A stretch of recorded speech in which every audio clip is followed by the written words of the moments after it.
Well, here we are at the Christmas Islands now. How many of you knew that the Christmas Islands were part of Australia? And we've also got another guy here as well who's from the Cocos and Keeling Islands. So we have Linda and Dita, is that right? Absolutely.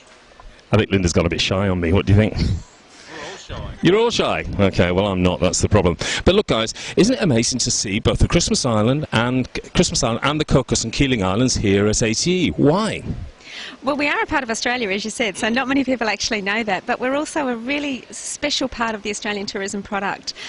Christmas Island is a natural wonder, and so many people just don't know about it, so we need to tell the world. Absolutely. And look, we're hoping to visit, sometime this year maybe and have a really good look at it as well. Tell me, what are the key attributes? What are the really important things about Christmas Island that tourists that visit will experience?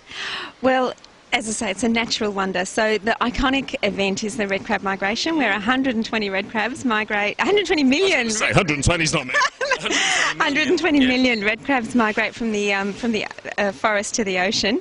National Geographic, David Attenborough type experience that people will get. But you'll also get the marine experience, the opportunity to dive with whale sharks, Galapagos of the Indian Ocean with the birds. It's like landing on Jurassic Park when you've got the massive frigate birds when you first fly in. It's just an extraordinary destination. Do you know Greg Granger?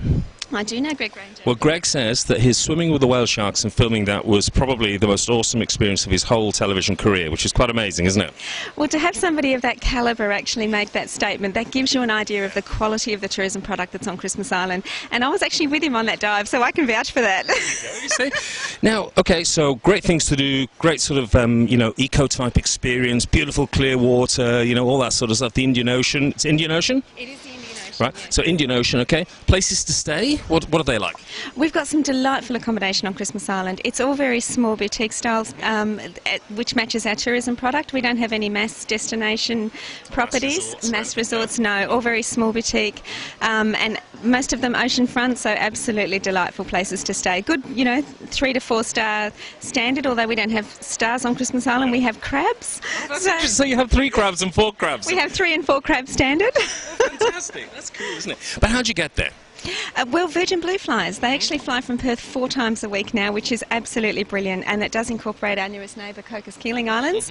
So we have the opportunity to really offer that now to the world. So they fly what? They fly from Perth to Christmas Island, and then I think you said across to Cocos and Keeling and then back to Perth. Is that right? Absolutely. It does a triangle service, so you can actually get to both destinations. One day it flies Perth Christmas Cocos, yep. And then the next time it'll fly Perth Cocos Christmas. So you can always get between the islands as well.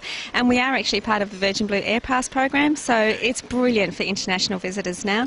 And how many flights a week? 4 flights a week. Okay, so that's good. So it's you can go on one day, come back on another day, so you could stay a week or 10 days or whatever, so you're not stuck with, sort of going on a Saturday, coming back on a Saturday. Right? Absolutely. You've got a lot of flexibility now, and our website, christmas.net.au, has all of that information on it, all of the flight schedules. Now, you've got all these crabs, okay, that are wandering around Christmas Island at certain times of the year, but what about in terms of the food? Is there an Asian influence on the food and stuff like that? Because you're very close to Asia, aren't you? Correct, and we do have a large Asian population on the island as well. We have a large Chinese Malay population, given its history over its settlement, and that means we can get some great food on the island as well. So you can get some, awesome, Malay rotis and Chinese curry, Chinese food as well as the good old steak down the pub. We've really got a nice mix of. What about fish? Oh, what do I say? Tuna, wahoo, the sushi is to die for. I want to go there. Well, look, I think Gerhard is feeling a bit left out. What do you think? Dita, yeah. Dita. So what am I calling you Gerhard for? Dita. My apologies, okay? No problem. Tell me about Cocos and Keeling. I've heard about it, but I know nothing about it. And I suspect many Australians don't know anything about Cocos and Keeling Islands either. Absolutely. We've got some knowledge in Western Australia, but once we come to the eastern states, very difficult to find people that have been there or know much about it. So tell me more. We're really that best kept secret location, either as for that beach holiday, kiting, sailboarding, diving, not to be underestimated, just relaxing. That location where you can go and we're not overrun with services. So if you want that place where you're going to lie in your hammock, listen to the waves, go for the swim, go for the snorkel, get amongst the wildlife, you found the right destination. And in terms of hotels and places to stay, similar to Christmas? Absolutely. No chains. So we go from basic 2-star motel style accommodation through to 3- and 4-star self-contained. So in terms of the weather in both places, okay, so are you talking about a fairly consistent climate all the year round, or is it very hot in the summer or very cool in the winter? What's the best time to visit, I suppose, is what I'm asking. We get visitors coming to us all year round. Obviously, there is some specific times. If you're into the kiteboarding and sailing, we've got operators that come up every year and run clinics so you can learn. But you're looking from July through to October each year if you're interested in our wind sports. Okay. For the other activities, very much all year round. Our standard joke is that our summertime weather is, 24 to 29. Winter is 22 to 27. And when people digest that, they go, well, there's not much change, and no, you've got it. And do you have a wet season, or...? Christmas Island does have a wet season. We're located only 10 degrees south of the equator, so we do have a wet and a dry season very similar to Indonesia and Malaysia. But without the wet season, we wouldn't have the crabs, because it's the beginning of the wet season that actually prompts the migration to start. So, and it is a tropical wet season, so it's not raining every day. It's basically 4 o'clock in the afternoon, down come the showers. But it's also warm rain, isn't it? Oh, absolutely. That's right. And there's nothing like seeing a rainforest when it's absolutely covered in rain. It's just gorgeous. So, talking about the Virgin Blue connection now, so fly from Perth, you can fly to Christmas or Cocos. Can you fly between the two and sort of combine a holiday in both locations? Absolutely, and that's definitely what we recommend, because the locations are so different. Geographically, they're very close, but they're very different in the experiences that they offer. We definitely recommend, if you're in the area, definitely do both islands. It's only an hour and a half flight between the two. So it is an hour and a half. So how far are the two apart? 900 kilometres.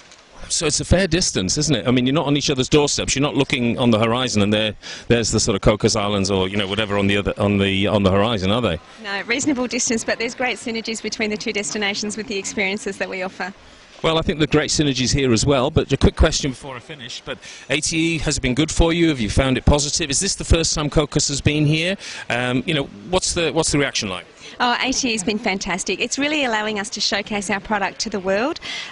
Being a small destination, sometimes getting out there and marketing can be a challenge. This is giving us a business-to-business relationship opportunity to actually show everyone what unique destinations we have. It's been sensational. And from your perspective? Absolutely, we've got to keep doing it. Very worthwhile. Is this the first time you've been here? Yes, first time for me. We've done retail trade shows before, but as far as coming for the business-to-business, our first time, and definitely not the last time. Brilliant. Well, guys, thank you very much indeed. I wish you all the very best in the tourism seasons to come. And, the economy in Australia a little bit, at the moment, and people struggling a little bit. But I've got this funny feeling that a lot more people are going to be going to the Christmas and Cocos and Keeling Islands. So congratulations. And who knows, maybe we'll get there this year. Hope so. Keep working on it. It's worth it. Thank you, guys.